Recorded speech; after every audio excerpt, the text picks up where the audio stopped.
Hello, everyone, and welcome to a very special edition of the Blood Red podcast as we bring you the breaking news of the results following the Fans Footballer of the Year vote.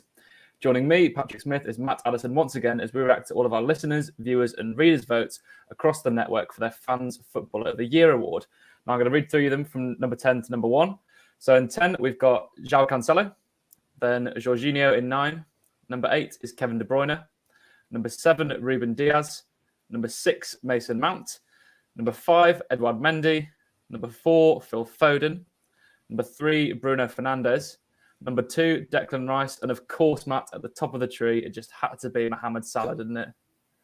Yeah, absolutely. For the second successive year, Mohamed Salah is top of the tree, and rightly so. And I think, it wasn't even a debate, was it? Who should win this? I think it was pretty obvious it was going to be him. He's been by far and away the best player in the Premier League this season. I'm sure we'll sort of come on to the details of it shortly. But I think, obviously this award is for the entire calendar year. And even last season, I think it's been slightly forgotten just how good he was for Liverpool. A lot of players had poor seasons for Liverpool last season. And, we talk a lot about the reasons why that was. But Mohamed Salah still ended the season on 31 goals. He was still, a huge part, really, of Liverpool coming into the top 4 or the top 3 as it was in the end, obviously finishing third with no centre-halves and troubles all over the pitch. But yeah, Mohamed Salah managed to direct them into the position they needed to be. And it was absolutely no surprise to me that Mohamed Salah has won it, because he is by far and away the best player in the world. And it would have been ridiculous had he not won it.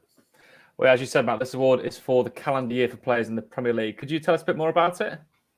Yeah, so it's an award that's been going a couple of years now. Mohamed Salah has now won both editions of it. And basically, the way it works is that our journalists across the Reach network, so there's, I don't know exactly how many, but a couple of hundred people sort of have a look and see who they think, in our supposedly expert opinion, should have been on that list. Mohamed Salah and all of the other players on the short list were nominated by our journalists across the network. So that's people who work for the Liverpool Echo, the Manchester Evening News, all of the local newspapers across the country come together, the Mirror and the Express and the Star as well, the nationals, and we sort of compile a short list. So we've each had our say. Mohamed Salah was certainly on my list, a couple of other Liverpool players as well who haven't made the top 20. But yeah, essentially those votes are pulled together and there is a short list, and then that goes to the fans. And the fans have had their say in huge numbers. Around 140,000 people have voted. So it's an absolutely massive sample size to go off. And Mohamed Salah has come out way in front, as you might expect. Well, we have to talk about the man himself, don't we? You've briefly mentioned how last year he almost carried us to third place with the vast injury problems we had. And this season, he just carried on some absolutely unbelievable numbers, matching Jamie Vardy's record that no one thought he would do. And he's now hopefully leading us to another Premier League title. We'll have to wait and see on that one. But Matt, how amazing has he been this year? Yeah, it's just been incredible, hasn't it? I mean, we are talking sort of Lionel Messi and Cristiano Ronaldo numbers in terms of, I said he finished last season on 31 goals. He's already got 22 this season. So you think he's almost certainly going to sort of get ahead in terms of that. I mean, he could even do that, soon into the new year. I mean, it's really crazy how good he's been in terms of the consistency. Yesterday was only the first time in God knows how long that he's not provided a goal or an assist in a game. It had been a really lengthy run in terms of that. He's just been so consistent and so brilliant. And I think when you're that good and you are that consistent, it kind of becomes a little bit forgotten. I know over the last couple of weeks, I've sort of been able to obviously have the good fortune to go and see him in the flesh at Anfield every single week. And there are certain things that you take for granted. I mean, there's certain touches, there's certain crosses. There was one with the outside of his foot against Newcastle, which was just, incredible. But no one seemed to notice because he does things like that sort of 7 or 8 times a game, scores a goal as well. And obviously those other bits are the bits that you end up talking about. But yeah, there's no doubt in my mind he is by far and away the best footballer in the world right now, by far and away the best in this country in terms of this list. Obviously, this is only for clubs in England that were nominated. But yeah, just an incredible achievement, a really amazing footballer. And I suppose, it's only going to add to the fact that he's not yet signed the new contract. We still hope that he will do so. My expectation is that he probably will, given that he wants to stay and Liverpool presumably want to keep him. But look, until that is completely signed and sealed, I mean, yeah, the speculation will continue. So yeah, fingers crossed that gets done. But yeah, it's confirmation, as if we needed it, that Mohamed Salah is by far and away the best footballer in the country.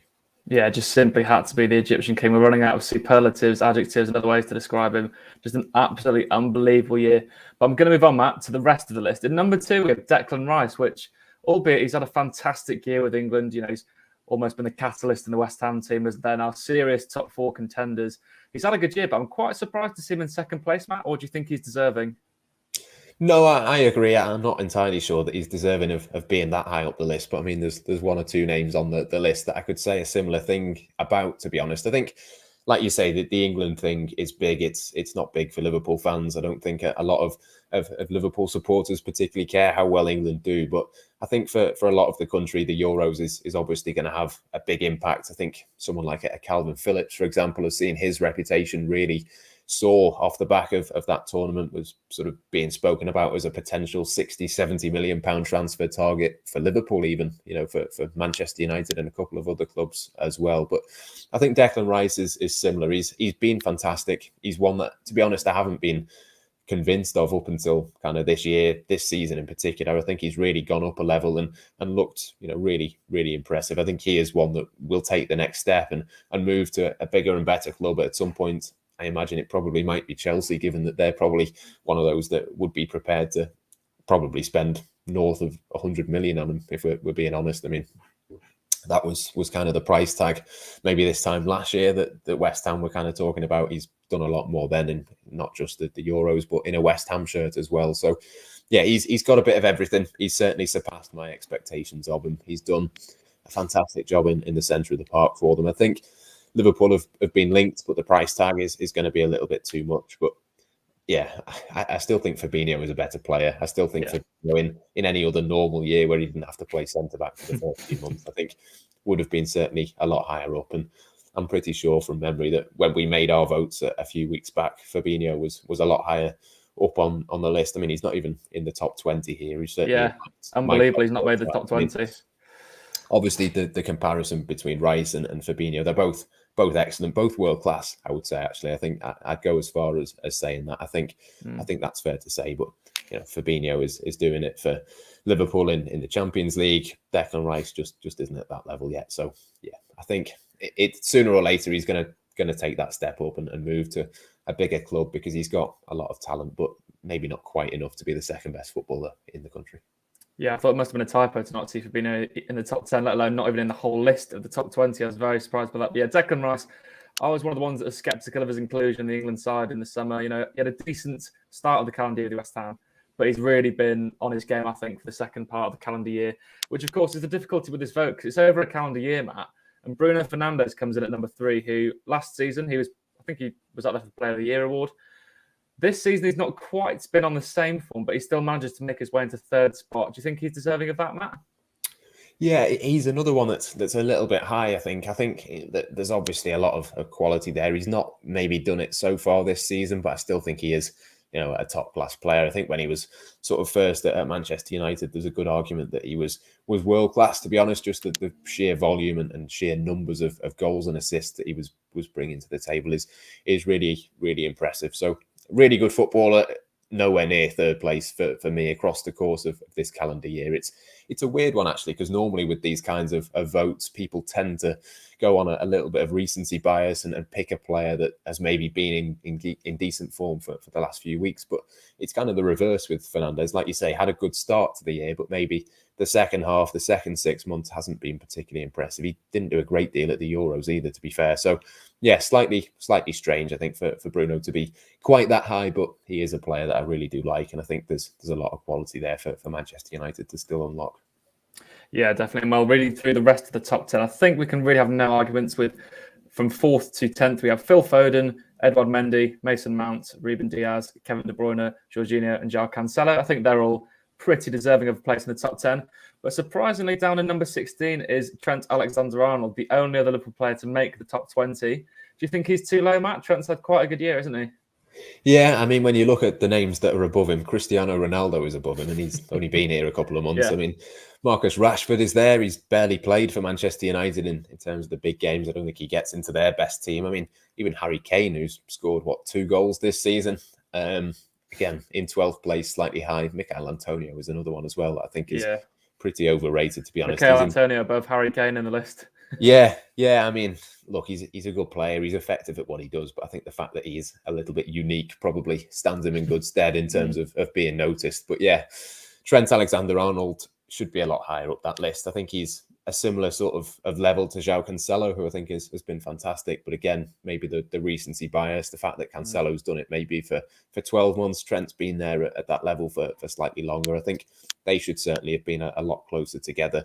I think I'd put Trent a lot higher up the list. I think he's better than Bruno Fernandes in terms of this year. Again, I suppose you could argue that maybe he wasn't at his best for understandable reasons at the start of the year, but you know, across the course of this season, he's just been fantastic. And I think he's one of those that maybe because you've got sort of Reece James, you've got Kyle Walker, you've got other players, João Cancelo being one of them across the rest of the league, who are also very good. People maybe don't rate him as highly as what they should do, but there's no doubt for me, particularly in the last few weeks, he's really got back to his best again. But across the calendar year, it's been a difficult season for Liverpool's defence. It's been a difficult season for the way that Jurgen Klopp wants to play, but yeah, there's no doubt about it for me. Again, he is the best at what he does, and you wouldn't want to have anybody else in that Jurgen Klopp team at right back.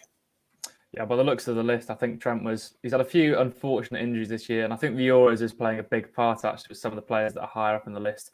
Trent obviously getting in just before it.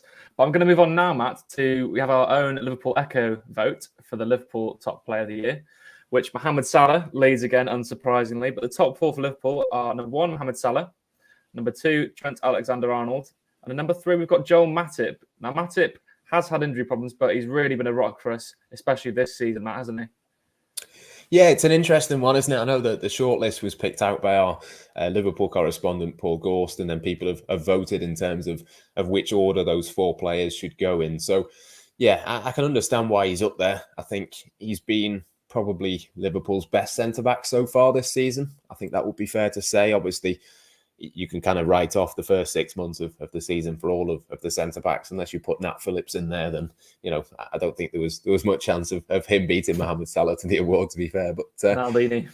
Yeah, exactly. Yeah, I mean, in terms of centre-backs, you've only really got a 6-month period to judge them on. And I think he has been the most consistent. There was a couple of games where he wasn't quite at it, but for the rest of them, I think he's been really impressive. And you know, it's not the main thing, far from it, in terms of a centre-back, but the fact that he's able to dribble forward with the ball, become an extra attacker, it's all part of the Liverpool evolution, I think. And you've got to change things year on year, and he has really impressed me so far this season. And even just the fact that he's not got injured yet, I mean, touch wood that doesn't happen. I mean, that in itself is a big change, isn't it? Matt. Exactly. Yeah, it's maybe not the right time of the year to be joking about that sort of thing, but yeah, it's just been a really consistent performance from him. I'm not surprised that people have voted for him, because he's kind of almost got that cult following, hasn't he, on social media and that kind of thing, and absolutely deserving. I think again he's one of those players that is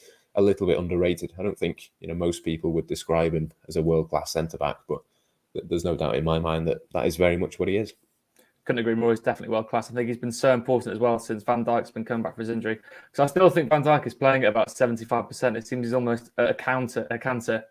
So Matip alongside him has been absolutely rock solid for us. And I think he's deserving of the number 3 spot. But someone else who had to slot in at centre-half for the start of the year, but who I now think is one of the best, if not the best, holding midfielder in the world, is Fabinho, who comes in at number 4. Fab is so important to our midfield, Matt, isn't he? Yeah, and I think we've seen that actually the last couple of games. I think we saw, obviously, with Tyler Morton there against Tottenham, wasn't given a great deal of protection. I think if you just put Fabinho in there, it just makes the centre-backs look better. He's just so proactive in terms of winning the ball back and winning the ball back high up the pitch as well. It's not a case of having to counter-attack from deep. It's a counter-attack that starts halfway line or further forward, because he's just so good at predicting where the ball is going to be and making sure that he's in the right place at the right time. And once he's got the ball, he's brilliant at that as well. I mean, there's a couple of really good holding midfielders in this league. I think Rodri has been excellent this season. I know Gary Neville did a piece on Monday Night Football saying that, he was maybe better than Fabinho at this moment in time. I'm not quite sure I agree on that, but two really world-class holding midfielders to compare. So it's hard to pick between them. I think you're right, though. I think for me, he is the best at what he does in the world. There's loads of competition, even just for the Brazilian national team. There's 2 or 3 players who play in that position and maybe hasn't had the chances really that he should do for Brazil. But yeah, for Liverpool, in terms of the Premier League, in terms of the Champions League, there's very few that are better. Just in terms of that role that he does, the specifics of it, I think it's the most difficult position to play in the Jurgen Klopp team, to be honest. I think you're asking a huge amount for a player to be able to do almost 2 jobs at once. And look, it took him 6 months to get used to it, probably another 6 months to absolutely master it. But since then, it's just been up and up and up from. And yeah, there's no one better for me at what he does. And it's almost a little bit of an issue in that when he's not there, you really do notice it. So yeah, fingers crossed Liverpool can find a way of sorting that out. But it's not a bad problem to have, is it? The fact that one player is so good that it's hard to replace him, the fact that he's so good is the main point. Particularly last night, very fresh in the memory. We really missed Fab. But you mentioned Rodri as well. Credit where credit's due. He's had a very good year for City. Very solid players. Gary Neville went through the other night. But neither him or Fab make the top 20. Going to jump back to the general top 20 list. The only other centre midfielders are Yuri Tielemans, Gundogan, Kante, and Jorginho. Are there anyone else who you think is a bit of a surprise exclusion, Matt? Not just midfielders, but who are you expecting to see on the list who's not made it as well? I think it's been a really difficult year, actually, to assess. Apart from Mohamed Salah, I don't think there's anyone that's really been there consistently for the entire season. I mean, obviously, Ronaldo is there, and that's a bit of a surprise, but you can kind of understand it. Rashford has had little bits where he's been good, but maybe not consistently. He's on the list as well. Even someone like Jack Grealish obviously had a really good start to the season, maybe hasn't quite settled, didn't particularly do a great deal at the Euros because he was on the bench quite frequently, which I know frustrated a lot of people. I mean, it's just been a season where no one's really done it consistently for a huge period of time. I think Diogo Jota the last few months has been brilliant, but obviously spends a bit of time out injured. Yeah. Didn't do a great deal at the Euros, maybe had a quieter spell at the end of last season. There's players up there that you think maybe should be there. Even, someone like a Raheem Sterling was excellent at the Euros. Possibly he could have been there, but then he's been in and out of the Manchester City team. So I think it's probably just slightly a freak year, but also slightly because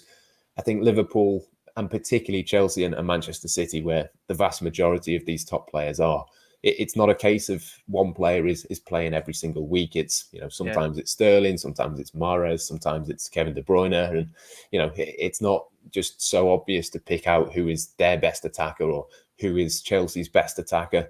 Even at Liverpool, I mean, obviously, if you look at someone like Firmino has been good when he's been fit this season. Jota has. Sadio Mane has maybe not performed generally as well as he could do, but he's still scoring goals. Mohamed Salah is clear at the top in terms of being the best. But even there, apart from Salah, you couldn't really predict who's going to play, who's going to be in there. It's just so hard really to kind of assess these players across a 12-month spell where nobody really has done it apart from Salah for the entirety of that time. So yeah, it's a really difficult one, but some good players on there, no doubt for me though that Mohamed Salah is absolutely the right choice. Yeah, it's such a difficult vote. I think I recall, and I think a lot of the readers, listeners, and viewers will be the same. It was so difficult to actually pick your top 5 because it's been a weird year for football. People have had, good last season, not so good this season, or vice versa. And it's hard to focus just on the Premier League as well. You mentioned Raheem Sterling, how good he was in the Euros, but it's a Premier League fan football of the year. So it's difficult to try and focus on that. But Mohamed Salah is the top of the list after 140,000 votes. The Egyptian king is the king of the fans' footballer of the year. I'm afraid that's all we've got time for today. But thank you very much for watching with myself, Patrick Smith, and Matt Addison. It's goodbye for now.